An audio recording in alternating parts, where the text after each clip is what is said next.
right, here we go. Just want to make sure I can hear, or I can be heard. From what I saw on Twitter tonight, Raw was not very popular, so that could be good news if I can get all this stuff straightened out. This is the first live broadcast of the Raw Loaf, and we're excited. And you saw the mask. I'm gonna do an impression a little later, and let's see if you can figure out who it is. Um, so Raw starts out, and you have for the last time the Shield, and you know that's not gonna be true. Dean Ambrose is leaving the WWE. They've said that like 500 times tonight. So you know it's probably not true. And they did it once in a lifetime. I mean, everybody knows that one. The Rock and Cena. And it's just like, can we just not? Let's just have a show. And you know, it always just changes. And it was a weird send off. It was a weird final time we would see the Shield together because Roman was the only one who talked. They keep saying Dean Ambrose is going to leave, and he had nothing to say. And it was kind of weird later on, too. And there's only one man. What Rollins was saying after Reigns and Dean Ambrose left. He's like, there's only one man that can take on Brock Lesnar, and that's Seth Rollins. Come on. I wanted to hear CrossFit Jesus, but sometimes we can't get what we want. And Paul Heyman came out, and he did such an excellent job, as he always does, when he was talking about Brock Lesnar. And then he goes, let me introduce you to my client. Turns around, points like this, and goes, oh. And then we get this video package, and everybody's disappointed. But he will be at Raw next week, as he got a phone call from Brock, and that's when he decided to tell him. So we had Shelton Benjamin attack Seth Rollins from behind, and Paul Heyman playing the perfect bad guy here, saying, oh, I didn't say nothing. I never said I paid him. I never said I approached him. You just presumed that. And that's what our media does a lot. So good job, Michael Cole. You're living up to the media standards. Oh, man. And Shelton Benjamin came out. I like Gold Standard Shelton Benjamin, but he doesn't have the hair now, which is fine. He has the pants, though. He's like, I kind of remember when I was the gold standard, but I'm not going to be fully the gold standard. But that's what life is. But Brock Lesnar will be live in Chicago next week. Rollins beats gold standard kind of Shelton Benjamin with a curb stomp.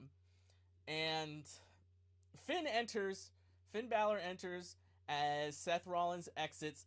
And they've been doing this for a while. And you would think, man, this doesn't need to be a 3-hour show if they make the show fluid like this.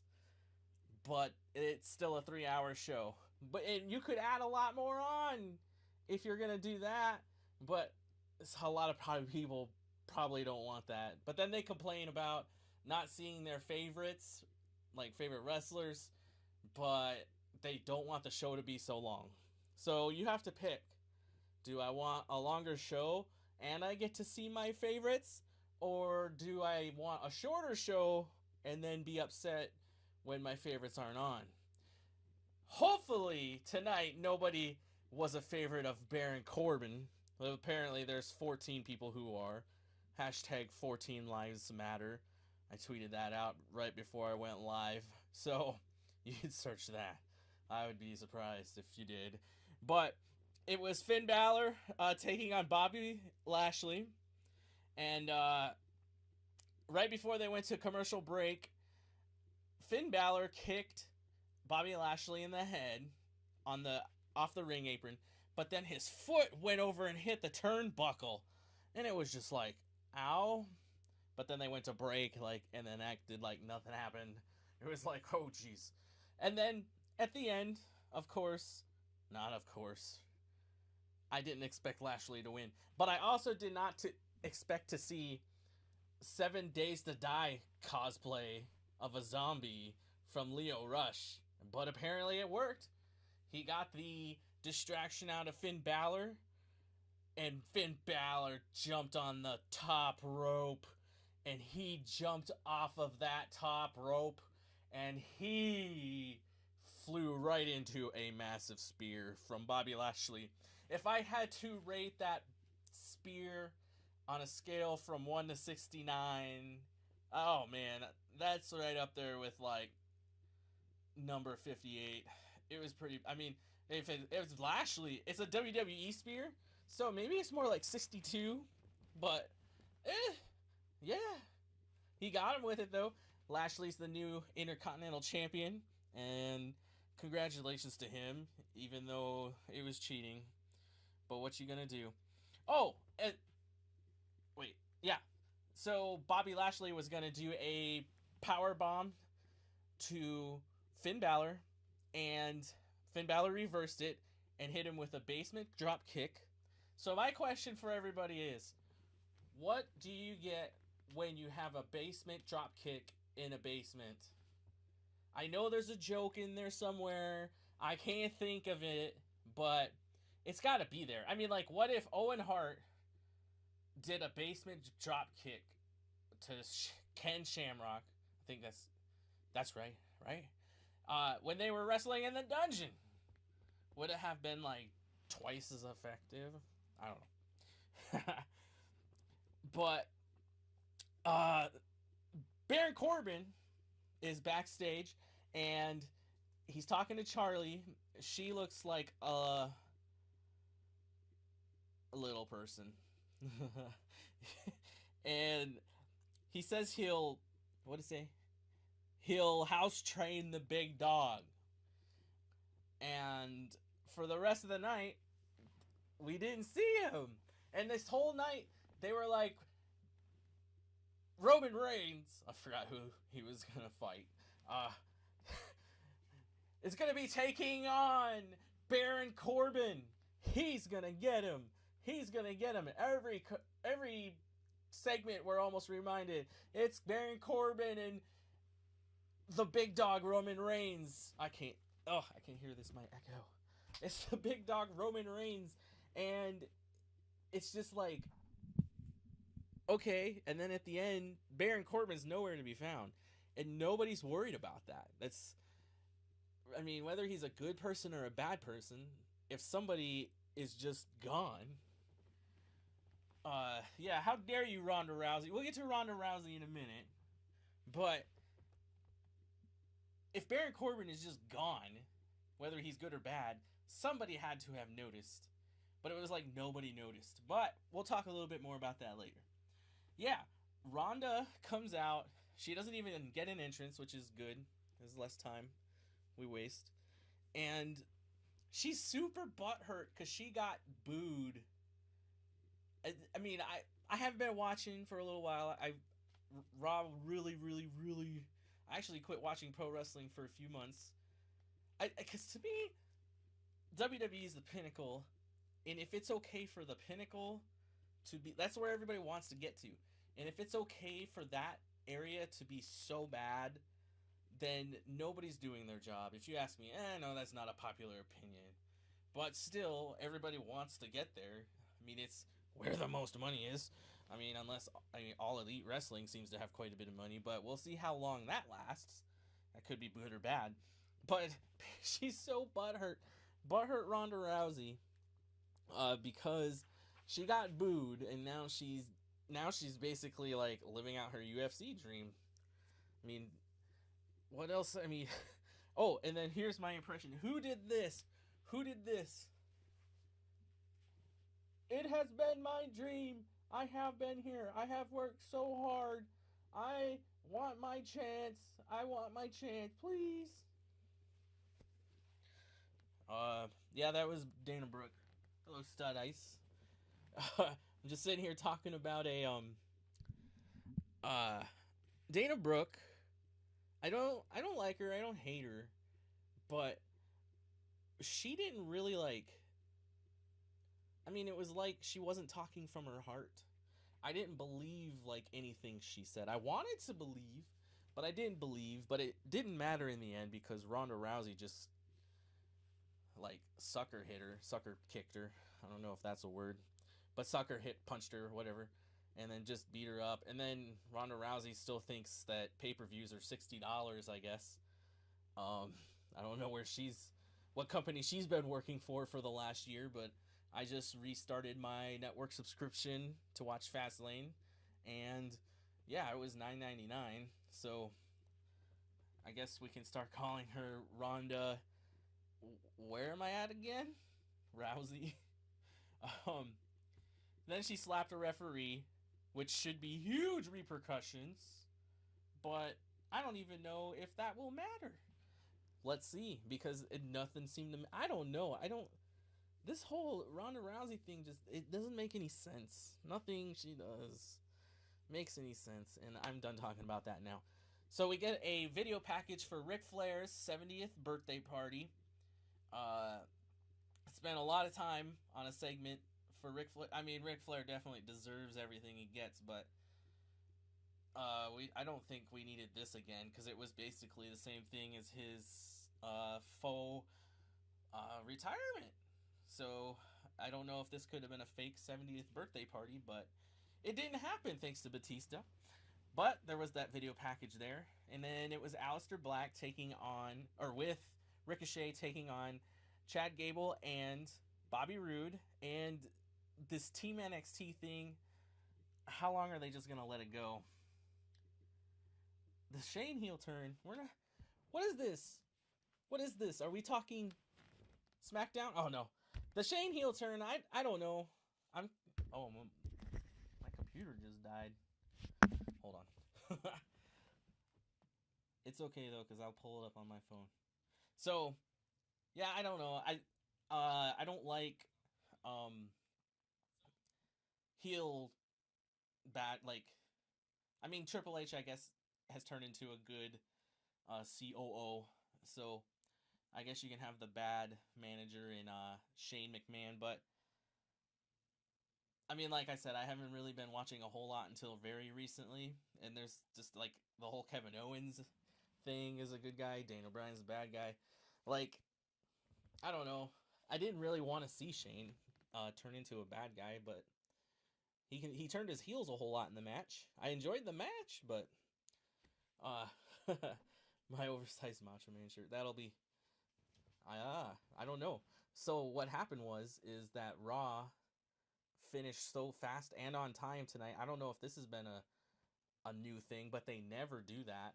And so I like rushed just to get this up as fast as I could. So anyways, during the Rude and Gable and Ricochet and Black match, they had mentioned, if anybody can help me out here, they mentioned that there's no automatic rematch clause anymore in the WWE. Um, I, if somebody could explain that to me, um, that would be very insightful to me because I don't get it. I mean, there should be one. I don't know. I don't. They probably have no storyline for it, but Aleister Black needs to get off of Team NXT because his lettering from NXT was awesome, but I guess they can't do it here. It might be too scary for the mainstream crowd. Oh no, you loved that unboxing video. Which one? The first one that has like 160,000 views somehow. I wonder how many people like. I don't know how people found that. I just for like 6 months it had like 1,000 views, and then out of nowhere, every week it was getting like 2,000, 3,000. It was pretty crazy. And we tried to do it again. We never got as successful as we did the first time, but It got worse as time went along, but we didn't capitalize on it. I was a YouTube noob still back then, but thanks for following. I hope you're enjoying WWE. I hope you have been watching other pro wrestling there, Stud Ice. There's like Ring of Honor's in Vegas this week. Might be going to that later. I love Ring of Honor is like the best live. Like you can watch it on TV, but it's never as good on TV. But anyways, so during the Ricochet and Alistair and Rude and or Team Glorious, we'll just call them Team Glorious and Team NXT match. Ricochet looked like he broke his neck when they did the German suplex blockbuster maneuver, and he kept going. I mean, it must be a thing with how Ricochet wrestles. He must always almost break his neck so many times, so it might not even matter to him.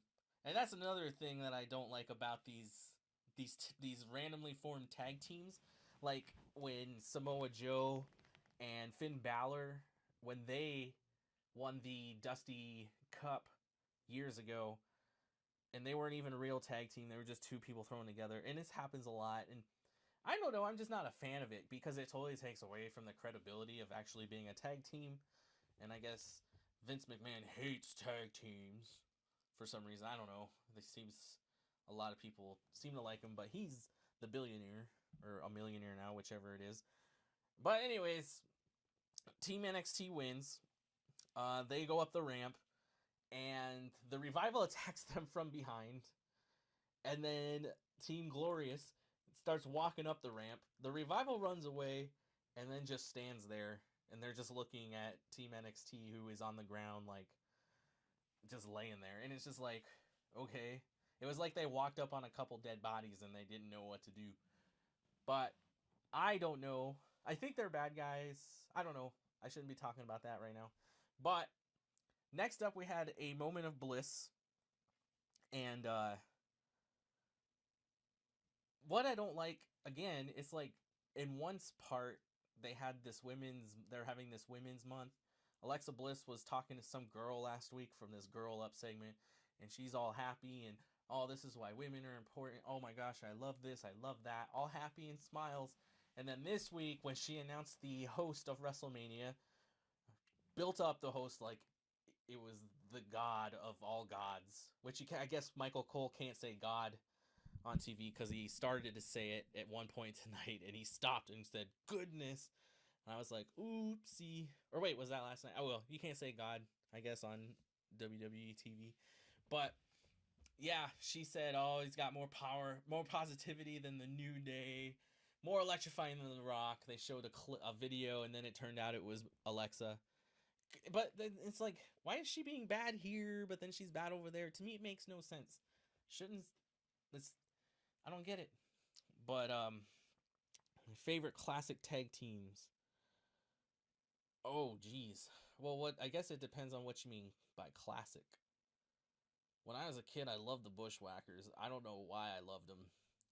The Legion of Doom scared me, and Demolition and Legion of Doom both scared me a lot. It was like they were those teams that I would like watch like this because they scared me, but I still wanted to watch them. But if you're looking at like the 90s, geez, I would have to say Edge and Christian would probably be my favorite. I mean, I like the Hardys and the Dudleys too, but Edge and Christian would definitely have to be up there. So yeah, Alexa Bliss is your host of WrestleMania. Corey Graves gave us a post celebration of the announcement of Alexa Bliss being host, and I think that's how he reacted once Carmella said he would have sex with him. But I don't know that for sure. All I know is that I really wanted to see him celebrate because Renee was physically and audibly grossed out by Graves, and I really, really want to see what that looks like. And then next up, we find out that Braun likes jacking people up by the neck. That's a little funny humor right there. Toilet humor. Good job, toilet humor. Uh, yeah. Well, Batista. All I heard Batista just kept saying, um, "Give me what I want. Give me what I want. Give me what I want. Give me what I want." I didn't think he was gonna tell us what he wanted tonight. I thought it was gonna be a cliffhanger, but more on that later. So Braun Strowman gets a car from Colin Jost and the rest of the Saturday Night Live crew. It's a tiny little car, but the thing is, Brahmin. What am I in India? No. So Braun got super mad that he got this car that he said wouldn't fit him. I don't think that was very nice that he destroyed the car because he didn't even try to get in it. Like, he didn't know for sure that somebody was nice enough to give him a car, and then he just ripped it apart. And that's and then he said, he said, tell Colin and Michael Che that I'll see them in New York in 3 weeks. And I was just like, so they're not going to be around for the next 3 weeks at all? Ugh. But, oh, and then Michael Cole, oh, now they have something for a weekend update. Oh, good job, Michael Cole. But I'm going to put that under my let's see where this goes segment. So every week I'll try to talk about this segment in detail, or this storyline in detail, because Braun Strowman, who's horribly misused, like dramatically, horribly, um, not misused. It doesn't make any sense. How can a guy that can flip over an ambulance just not punch somebody and win everything? Like, I don't understand that. He should be just killing everybody. Well, not killing. Nobody would want to wrestle him then. But then we get a nice little Elias segment. Not as good as his Philadelphia one from last week.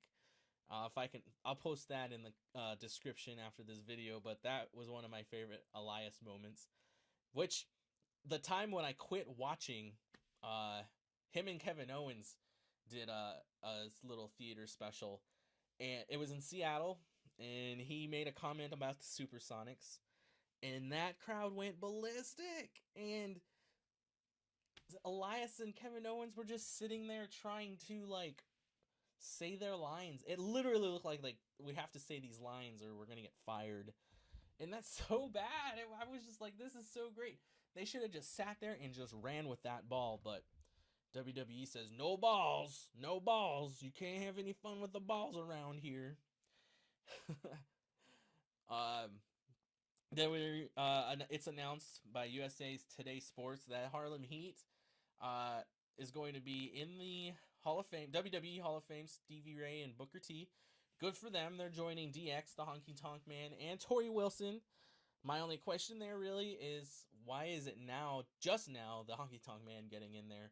And there was a sign in the crowd that says Owen Hart for Hall of Fame, and I'm like, he's not in there? That's a little crazy. Owen Hart should have been in there a long time ago. Oh yeah, he was spitting everywhere. And Batista was. I'm just about there. I can't wait to talk about that. That should have been better. Lacey Evans made her appearance, and Corey Graves had a little heart flutter, I guess you would say. But Renee Young immediately became unfanned, or immediately unfanned her for whatever reason. Lacey covered up Renee, and then as she was coming back, Nia Jax and Tamina came out, and then we had a match between Natalya and Nia Jax. In this match, it was really short. Natalya was in the corner, and Tamina went over and hooked her foot, and then Beth Phoenix like jumped in the ring and attacked Nia Jax, and Beth Phoenix looked great. She was just like powering through them and knocked him out of the ring, and there was no statement made about the disqualification. It was like the disqualification didn't even happen. And I'm like, what are you even talking about anything else for right now? You should say, oh, Nia Jax wins by disqualification, but maybe they didn't want to say that. I don't know. It's the little details like that that make me think, oh, What are rules? Why do we even have them? But then backstage, Bailey and Sasha Banks, I guess, were waiting for Nia Jax and Tamina, and they got into a big brawl, and Finn Lady, thanks Saif for that. Um, uh, he was holding Sasha Banks, and Sasha Banks was yelling, "Big deal." So right after that, they got back to the outside area. Two like black SUVs pull up. Big Dave Batista comes out. And there's pieces from the car, from Braun Strowman's car, still out there. And it was just like nobody like thought, oh, we need to clean this up, or maybe we should get this big piece of door. We should get this door away from the traffic area, but nobody did. And then they show the Batista's looking around like, what's all this trash doing here? I don't think he was watching Raw when he came up. Uh oh. Oh, I didn't know that, Stud Ice. Apparently Honky Tonk Man declined his first offer in 2016. He had other stuff going on. But I still think he should have been offered before that. And I would have gladly taken the car too. Because it's free car. um and Angel, if he's still in there, he knows that I need a new car too. So Triple H is in the ring, and Batista comes out to the entrance ramp and then calls out the goofiest looking team of security I've ever seen in the WWE. But Triple H, of course, you can't go without saying that he called the little security team of Batista's the Guardians of the Independent Scene, which is what it was. There's no other way to put it. And then for about a minute, it felt like a whole minute, there was just silence. Everybody's just standing around like, what's going on? And then eventually Triple H is like, are you just going to stand there? And I'm like, finally. But then all of Batista started saying, you know what I want? You know what I want? You know what I want? He just kept saying, you know what I want? I was like, okay. Like, I don't know. I was looking at Twitter right before this segment started, and everybody's like, this is going to save the show.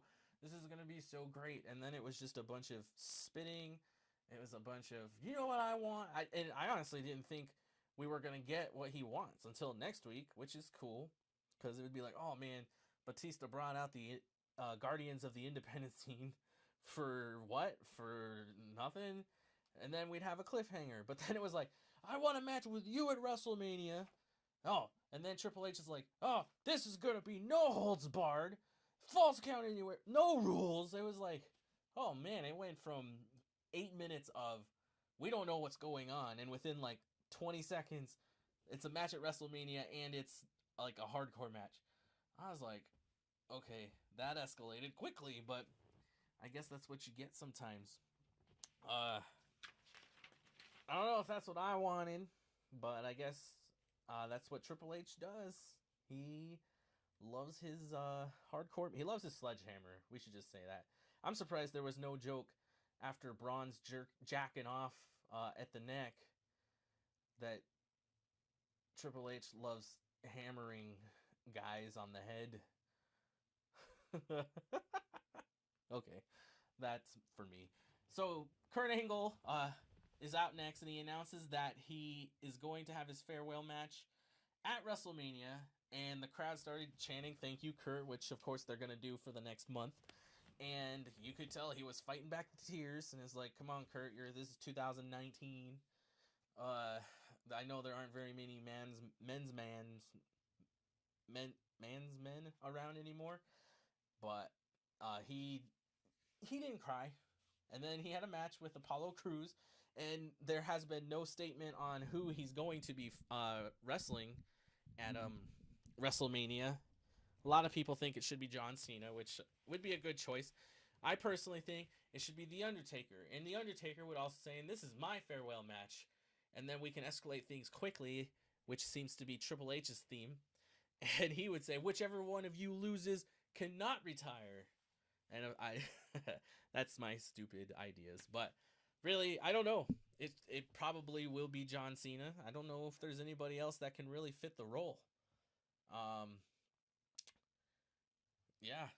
But he beat Apollo Crews, and then Apollo Crews like left the ring, held up his hand. Apparently, Apollo Crews is like super influenced by Kurt Angle, and the crowd goes bonkers after Angle wins. Uh, oh, and guess what? Tonight's the final time we'll see the Shield. Let's hold them up to that. If we see the Shield again, we should all just quit watching all together. Just everybody just quits. And I'm going to talk quietly now because I'm serious. It's like, if they just stop lying. I don't know. It seems like people like being lied to by the WWE.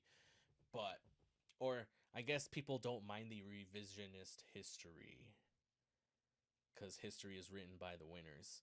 But if this All Elite Wrestling comes up and then all of a sudden they're doing better than WWE, then history will be written by AEW. But that's their prerogative. Carlito! Oh my god, I would love... What if Carlito comes back? Dang, that just brought a big smile to my face. I don't think so, though. Apparently, I guess him and the WWE didn't get along very well. Is he even still wrestling anymore? I don't know. I just love the fact that he spit apples, and that's like the most. When I first saw that, I was like, that's like the most offensive thing you could do, and he just went around and did it to everybody. I loved it. Okay, so this next segment is called my okay moment of the night. And the thing that I didn't like about Roman Reigns is he was always super duper man for some reason. He could always like, I mean, just look at any of his matches against Brock Lesnar. He would just get destroyed by Brock Lesnar. And he would just always get back. He was like John Cena, but John Cena, if John Cena swam in a pool of steroids, Drew McIntyre came out and hit him with a big Claymore kick. Roman fell and it looked like he hit his head pretty hard on the ground. And then he got up by the ring post, and then he got Claymore kicked again into the ring post. And then Napoleon Dynamite came out with his flashlight and was trying to, like, I guess you can give a concussion test, like, right there, right next to the wrestling ring. And then, who knows where Drew McIntyre went. He just left. Maybe he went to go find Baron Corbin, because nobody knew where Baron Corbin was. And then Seth Rollins just happens to come out like 2 minutes later. And everybody, oh my god, Twitter was like, where's Dean? Where's Dean? And that is a logical question, but it was explained earlier in the show, everybody, that Dean Ambrose does what he does. And for you to ask, where is Dean Ambrose? He does what he does. How dare... Twitter got flooded, and I'm sure their servers like crashed because everybody was like, where's Dean? Where's Dean? But there's nothing you can do about Dean, okay? Apparently, he's going to be leaving the WWE soon, as we've been told 4,000 times. And but my favorite part of this is that Drew McIntyre Claymore kicked Roman Reigns so hard, that somebody in the crowd actually thought Roman Reigns was Samoa Joe. When they were walking by the ramp in the ring part, there was some woman going, it's okay, Joe. It's like, that's not Samoa Joe. What are you doing? Why are you yelling that? Roman Reigns is right in front of you. That's not Samoa Joe. That's not even close. That would be like me standing with my shirt off next to Matthew McConaughey. You could tell we were different people. But this lady must have been kicked so hard from the Force. The Force, it was like Guile. When Guile does Sonic Boom, that was Drew McIntyre's kick right into Roman Reigns' head, and the Sonic Boom just kept going and hit that lady in the head. And then there was that lady that was yelling, fight for your brother. It's like, who do you want him to fight? There's nobody there. Let him make sure his brother is good first. And then Roman's like, oh, I got a headache. Oh, I just got a headache. And I'm like, okay, bro, you're good. You can wrestle with a headache, sure. But then Dean wants to have a match with Drew McIntyre. Like, nobody cares about Baron Corbin. It amazes me how he just disappeared, and nobody knows where he is, and nobody cares at all. But Dean runs into Triple H, who's just hanging out nearby, and wants his match with Drew McIntyre. So that's what we get next. It's a no holds barred falls count anywhere. And this match, they took it out of the ring, they took it up into the arena stand, like the seating, and then they went to commercial break, and they came back from commercial break, and they're like, "Look at this! They were out in the merch area. Look at this! Dean Ambrose was eating popcorn after he slammed Drew through a table." It was like, wow, that's not how commercial breaks usually work in the WWE. But oh, and at the beginning of this, Drew McIntyre was talking on the mic, coming down to the ring to meet Ambrose, and Ambrose came running up, and Drew was giving a play-by-play like of what Ambrose was doing. It would have been great if he just kept that mic the whole time going. But in the end, because Dean Ambrose is leaving, he's not renewing his contract, as we've been told 69,000 times. There's no incentive for him to win anymore. He was mad at first, and then he started to get hurt. And he's like, I mean, why should I win? And then Drew McIntyre threw him up against the LED display. Claymore kicked him with the rails around his neck, and yeah, that was the end of the show. The end of the show did not include Baron Corbin, and like nobody cares. Hashtag 14 lives matter. That's 1-4 lives matter. Stud Ice, thanks for hanging out with me through all of this. Oh yeah, you can totally remake your unboxing video. I would love to see that. I would love if you. There was a time on Midnight. It's a show on Comedy Central. I don't even know if it's still on, but they Zane, the other guy in the video, was watching it, and they said it was one of those like these two guys are about to open some mail from a wrestling thing, and or something. It was something like that, and he said he got so pumped up because it was exactly what our video was. And then when they played the video, it was like somebody doing exactly what we did, but I guess they didn't see our video, and he was so upset. I'm still upset about that, to be honest. But yeah, so the future of the Raw Loaf. This is my first time doing this. If you look around, like, this looks like a mess. Like, I was just like, I would just want to do this. This has been a good little learning experience for me, though. Next week, after Raw, we'll have the same thing. And, yeah. And, you can follow me on Twitter at The Raw Loaf. There's the Facebook page at facebook.com/The Raw Loaf. Oh, no. I didn't. See? Rookie maneuver. All of that information is supposed to be scrolling at the bottom, and it's not. But that's what happens when you do something for the first time, especially when I'm so used to Raw ending 15 minutes after the time it goes off, and it ended like right on time tonight, and I had to go use the bathroom really bad, so I didn't want to be too late, because I would love for this to, like, right when Raw goes off air, I can run upstairs and hit stream, and then we could go on from there. But thanks for hanging out tonight. I'll probably get more anime. Like, I really like doing the old episodes where I could just act all silly, but the editing for those, like, especially after Raw became 3 hours long, it literally takes like 10 hours to do a 10 to 15 minute show with how I was doing it. And I like this live. This is kind of cool. I can like talk to people while I do it, even though it's just really Stud Ice.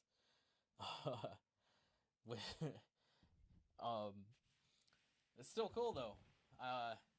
But I want to do more wrestling bits and skits, because that was my favorite thing about the Raw Loaf, was doing those little comedy bits. Loaf and Kane. If you haven't seen Loaf and Kane, it seemed like people really like that, and I will bring that back. Plus, there's some other things. And plus, I got my other channel, my personal channel that I have a lot of plans for. But hopefully over the next week, I'll get everything hammered out. Everything will be smooth next week. If you want to see Zane here, let him know at InZano. He's a funny guy. But yeah. Thanks for this is weird. See, I have to go all the way over there to turn this off. So, let's see here. I'm sorry, I'm just thinking of how I can resolve this issue I'm in. But yeah, follow me on Twitter at the RAW Loaf. If you want to do the personal thing, you can go at BLowFX, like BLowFX Industries. I want to do a show with the action figures I have too, kind of like a Legends house, but with action figures. All right. Thanks to the couple that were watching. It says there's 3 people in here, but thanks, Stud Ice. I appreciate your interaction. Let me know what you thought of this. And have